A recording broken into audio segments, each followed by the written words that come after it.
Let's go! Happy, lost but don't give a shit Monday. Let's go! All right, folks. I don't want to be cocky about that, I don't want to come off here. Well, first, let me welcome you to the DFL Podcast. Don't forget to like, comment, subscribe to this video, to this show. You don't want to miss my takes and the discussions, the deep analysis and intricate nonsense that Tommy and Chucky and I get into every week here. So you want to stay tuned. But look, this week we're talking about the Denver Broncos. Probably more than the Buffalo Bills. The Broncos coming into Highmark Stadium Sunday, 1 o'clock to face off Wildcard weekend. Win or go home. And I'm not as... Chucky likes to talk shit, and you'll see in our conversation we had, likes to call it all this, rose-colored glasses I got on and shit, which they're not at all. I mean, I don't think so. But I can't even say that I'm leaning into that Homer kind of overconfident attitude with this one, folks. I feel like that's going to be a really, really hungry, really, really eager team that's going to come in here on Sunday. So just as long as Buffalo matches their intensity, we're going to be okay. The great news came out of the game yesterday, healthy, as we should have. That would have just been a knife in the side if players started dropping, or if we lost anyone, if we had any sort of significant injury in that game yesterday, it would have just been the only thing that probably could have gone wrong. And thankfully, that did not happen. So we're healthy. We're going into the playoffs. I'm ready for it, folks, and I hope you're here for it too. Let me not bother you anymore with this, and I'll just get you right over to a conversation with Chucky. And with Chucky, and that gets explained here too. So I'll see you on the other side. Let's go! I remember Buffalo. Hey, listen, a great example, right, of when your number's called being ready.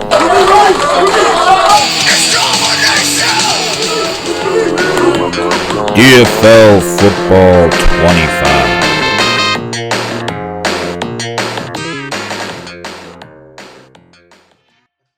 Fuck you. Ayo! Welcome in. Dickhead. How you doing? Yeah, just one dickhead today. Well, two. The two of us. That is psychologist Dr. Chucky Calzone. I am Bill Mullane. Freelance NFL writer for Pro Football Network and host of the Bill Mullane Show, yada, yada. This is the DFL Podcast, and we're missing the old DFL GOAT.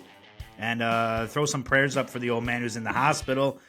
For our listeners who aren't aware, he's had health issues for a long time, breathing complications and different things. Caught the flu a little after Christmas and has been laid up in a bed, getting sponge baths and loving life. And so we will miss him. We will give him a call in a little bit, though, to get his thoughts on the Bills, Broncos coming match. And I figure if we have a couple minutes, man, we can talk a little bit about all of Wildcard Weekend real fast. I mean, not a whole. I'm not going to really spend much time going through the game yesterday, unless I guess we can open there, Chucky, if you want to say anything about some of the backups or people you saw, Andreessen looking good, or how Hamlin played, or anything like that. We should start with the Broncos, man. That's who we're facing. Sounds good. The regular season is over, man. It was overall a large success for the Bills again, man. Kudos to the leadership group. Kudos to this team. Everybody counted them out beginning of the year.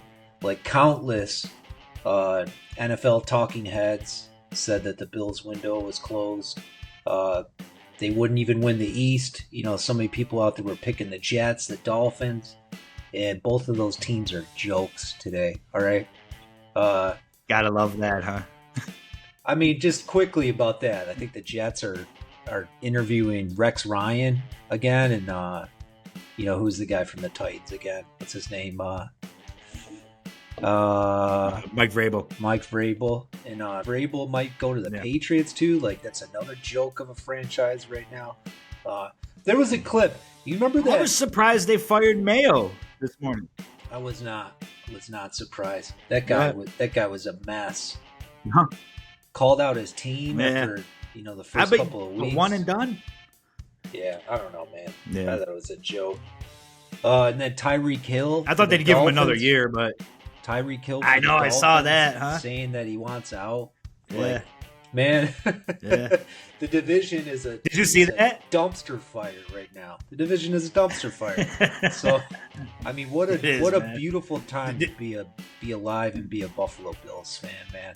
Man. With that, you said it, man. The Broncos, man. Sure. Are you anxious about this team at all? Like, what do you think about their defense? Bo Nix. Pretty good. Nix and Sutton look like a very nice tandem there, and their defense, obviously. I mean, Patrick Surtain's one of probably the best defensive players in the league. I mean, that guy's he's an animal, man. We're gonna have to keep eyes on him, keep the ball away from his direction. But it's weird, man. With that, I'm in a bit of like a flux. I'm in a weird spot with it because it's like a few weeks ago, even leading up, probably most of the season, I watched Denver play. I go, well, you got a rookie quarterback. Yeah, Nix is looking very good. And Sean Payton, you got tons of faith in, obviously. The guy's a Hall of Fame coach. But you get I'm watching, and I'm going, this team's very beatable. And then yesterday, it's just stuck in my head what they did to the Chiefs, even though it's their backups, and the Chiefs aren't even trying. But it's still just like, when you see connection after connection, they're throwing dots to Sutton, I'm going, man, I just feel like there's a horrible part of my brain going, man, did we sit around as Bills Mafia going, I hope we don't see Burrow. I hope we don't see, I don't want to play the Dolphins. Beating a team 3 times in a year is tough. Blah, blah, blah. We want the Broncos. And we're going to get the Broncos, and they're going to fucking stomp all around Orchard Park. I mean, I don't know. I mean, I'm not saying I don't have faith. I think we take that game. But I never like entering games where I think 9-point favorites going in. So I don't know if that never makes me really that comfortable, even though it probably should. I can't say I'm terrified of them. I think it's the most favorable matchup we probably could have gotten, really aside of the Dolphins. But I'm not worried about it. What do you think, man? You worried about Bo Nix? You worried about our defense handling that offense, or what? No, the anxiety that I have, man, is that Sean Payton and McDermott, they know each other very well. Okay, so they were both in the NFC South together for how many years? NFC South, yeah. So, That's true. McDermott knows Peyton's offensive style, and Peyton knows how to beat McDermott's defense, man. I mean, it would be interesting. We should look up their record, when they faced each other in the NFC North, man. If you got time, I don't know if you want to look that up real quick. But what I'm worried about, go ahead, I'll take a look is think about what happened last time we seen Sean Payton come to Buffalo, man. It was kind of I don't know what your memory of that game is, but I think he made McDermott look pretty foolish. That was a game where we were questioning McDermott's intelligence, man. Like he had poor clock management at the end of the game. He blitzed with Russell Wilson. It was very similar to the end of that Eagles game last year.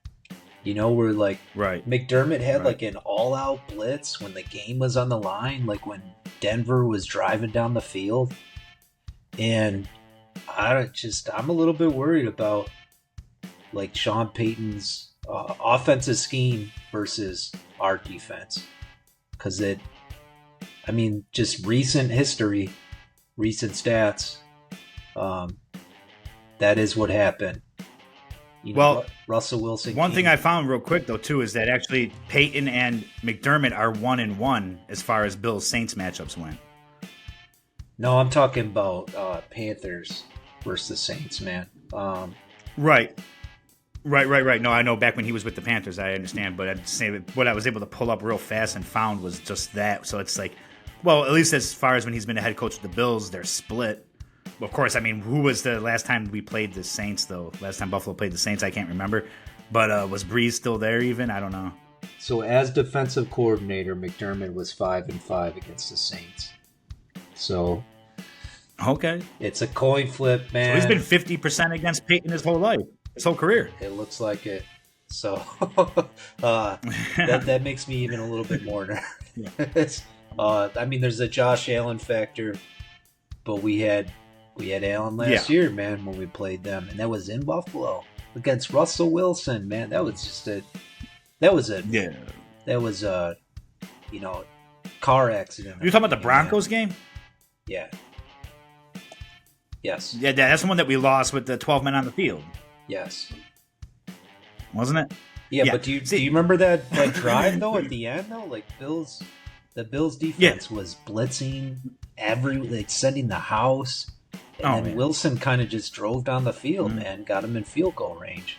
I'm putting my faith in that because those are very similar mistakes that we've made throughout the playoffs. And McDermott's tenure has been filled with defensive blunders, if you want to call it that, but just bad scheming at the end of games. I mean, no worse example, and I don't even like talking about, but 13 seconds, that type of shit, where you just got to stop a couple of yards and keep them on. I think that's does it sound like a homer take, though, to say that I think that McDermott, I have faith. Let me just put it this way. I shouldn't say think, because if I say I think this, and then it goes, oh, well, where do you get that information from and all that? So I'll just, fuck it. I have faith that McDermott has learned his lesson, that Bobby Babich isn't going to be making any of those defensive errors. Our team is almost 100% healthy. I mean, I don't think we have anybody that's going to be missing. Trying to think, but I don't think so.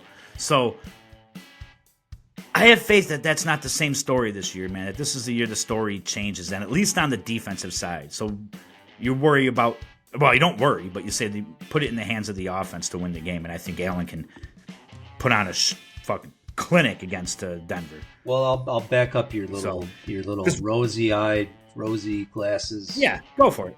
Feelings. It is. Your little feelings. It's blind faith I got. I'll back it up with some stats, man.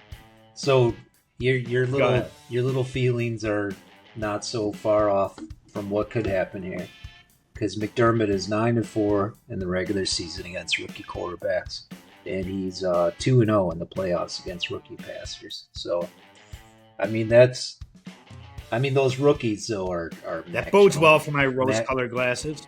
Mac Jones and Skylar Thompson in the playoffs, though. So I don't know. Bo Nix is a little bit different than those cats. In the regular season, 17 interceptions and 7 touchdowns in that 9-4 record against rookie passers. So that's pretty good. Those are good numbers, man. Yeah. Bo Nix is a different beast than those guys, like you said too, man. So I mean, it makes it feel good, but that's also why I sometimes trust my rose-colored glasses more than the stats, because at least I'm using nuance. I'm using the understanding of numbers. They don't tell the story. They're not telling you the emotional factors that might have went into a game. I mean, no better example of that to me than going back to the divisional round against the Bengals in the playoffs. That's the stats just show Josh Allen couldn't beat Joe Burrow in the playoffs, and a lot of talking heads wanted to see that matchup so that the Bills could slay the Bengals beast because we hadn't beaten them, haven't matched up well with them, which is true. But I think like in the divisional round of the playoffs that year, that was the DeMar Hamlin year, and it was just emotionally those guys were just exhausted, man. They were just spent, especially after the Patriots game in the Wildcard. It was just, so stats aren't going to tell you a player's fucking headspace. And I think Allen is in a great headspace, and the players on the field are, and that makes the total difference, regardless of what Sean McDermott's record is against Peyton. Well, I think it's the players that go get the job done. I disrespectfully disagree with you, because they do. The stats do tell the story, man. Because regardless if you want if you want to bring your feelings into it, and it was Hamlin, I agree with you. That was a big factor in why the stats still show that McDermott still has not shown that he can do it in the big moments, man. So whatever you want to say, you want to blame it on McDermott Hamlin. Sure. If you want to blame it on whatever. Hamlin. His defense was McDermott didn't blow that game against Cincinnati, man. We scored 10 fucking points. His defense was not ready to stop the Bengals, man. His team was not prepared. We scored 10 points. Yeah, because the team was not prepared. Is the offense this fault too? The team was not prepared, man. He's the head coach. The team was emotionally spent. Okay. Josh Allen found God the week before. Remember? Yeah, I listen, man. I understand. Nyheim Hines returns that opening kick. God is real. That's what that game. The first round pass just turned into nothing but God, which is fantastic and fine and wonderful. But you know what I mean? That's not the headspace you're in to go win a game the next week. So what do you? Anyway, put it on coaching. I mean, that's fine. What are you arguing though? You're arguing that we're just talking about that season? I'm just saying that I don't put the Bengals loss on McDermott in the playoffs that year. Okay. Well, I guess I'm just connecting it to the larger issue that we haven't won it all yet. Sure, man. I understand that, man. Man, just so you For know. all the Bills Mafia, man, are we content with just status quo with this team, making it to the playoffs, having a great season, and then getting eliminated in the divisional round or losing to the Chiefs in the conference championship? Like, are you okay with that? Because it sounds you're not that concerned, man, that like maybe we hit a ceiling with McDermott. You know what, Bills Mafia? For asking a question that is such a trap question and has really no response other than the obvious, of course I'm not happy with falling short. If McDermott carries and helps the team, if the Bills reach the Super Bowl for anything that you can possibly give McDermott credit for, so an end of game time decision in the championship or something like that, or even in division round, anytime throughout the playoffs, McDermott's coaching plays a significant role in helping the Bills reach the Super Bowl. I will personally fly down to Oakland and punch Dr. Calzone square in the nose. So that's the deal. If they make it to the Super Bowl, you're going to fly over to California and punch me in the nose? That's you got it. Okay. That's what I said. All right. Yeah, again, the question, why I'm posing the question, man, it's more rhetorical to point out how you're just like, oh, yeah, McDermott, I hear the you, best. man. I hear you. I love this guy. Yeah. I do too, man. I love the guy. He took us I didn't say took us that. out of the drought, okay? All right. I love the guy, but I'm just saying, man, objectively, if it happens again this season, if we lose, we don't make it all the way, like, what are your thoughts and feelings, man? You're just like, run it back? Let's go again? Or no, yes, but my honest thoughts would be if there's another early exit from the playoffs this year because of coaching, then he's absolutely on a hot seat, and maybe there's only 1 year left to even try. The only reason why I would even give that much leniency That's what I is was just looking simply for. because I am not excited about going. I'm not excited about wasting Josh Allen's career for the next 4 years or God knows how long while we try and find another head coach. That's what I don't see anybody else out there. Yeah, that's what I was looking for. You know? Okay. Yeah, I'm not interested in that. Okay. So I'm calling the old man at the hospital. Let's see if he answers. All right. Well, I only got 5 minutes, man, because you. Sure. So we'll just let him. We'll let him your give stuff. his thoughts. You couldn't get your stuff together this morning for some reason, man. There he is. You can't see his face, his beautiful face this morning, folks, but you can hear him live from the hospital in the burned over district. Did you guys know that's Western New York is known as the burned over district in the 19th century for his spirituality and alien stuff? But it was really wild. Anyhow, let's not go off track. We don't have that much time. Tommy, Coach Snakes, how you feeling? Did you get to watch any of the game yesterday? We're not going to talk. I'm not interested in talking about that. But you saw the game from your room there. You saw the Chiefs and the Broncos, right? So how do you feel about facing the Broncos Sunday at 1:00, man? Give us your spiel. Give us a few minutes. I think the Bills are going to be able to, keep them intact. They're going to be able to take care of it. They're young, they're hungry, but the Bills are more hungry, and they've been there before. And I don't see them letting it slide away too easy. Oh. So I think the Bills are going to fan well against them. What do you say, Chuck? What do you say, Chucky? Is he wearing his rose-colored glasses, or what do you think, man? Yeah, I think so. No, I agree, man. I still think that the Bills pull it out, but I think there's a lot of just overconfident fans out there, man, that just don't see this team as much of a threat. And I think it's realistic. That's what I'm saying, yeah. I think that they could easily upset the Bills, man. We've seen, like we were just talking about a few minutes ago, man. We saw the Bills offense lay an egg against the Bengals a couple of years ago. This is one of the best defenses in the league. So, yeah, that's a little bit scary, man. I hear you, and like I was telling you at the beginning, I'll tell Tommy here. I just watched him yesterday. I know that they're playing the Chiefs backups, and the Chiefs, much like the Bills, I think, were just playing, just not trying to show a damn thing of what they want to do in the postseason. So, I'm not. It's hard to gauge that. You want to go back a few weeks and look at the team that, the Broncos that lost handedly, or looked like shit for the most part, or whatever. You want to look at that and feel comfortable, but watch them yesterday just has me like, this is a team that can come in here and just upset a lot of Bills fans, man. Yeah. Well, listen, hey guys, I'm a little reserved about it, man. But I do feel we get the win. But I'm not like just sitting around cozy about it. Well, hey guys, enjoy the rest of the show. I gotta run, man. Have a good day. Go Bills, man. Hey, we're just talking to Tommy here.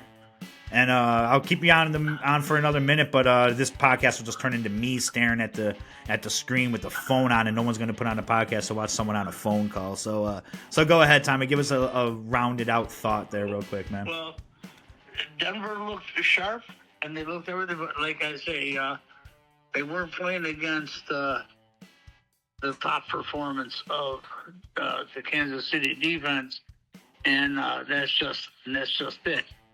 Right. I'm not saying that something isn't good. I'm not saying that kid Nix isn't good and that they can't make things happen. But I think that they might give Buffalo a little bit more of a fight than what we would hope for. But they don't have me to the point to where they're. I mean, anything can happen on any given Sunday, but that's right.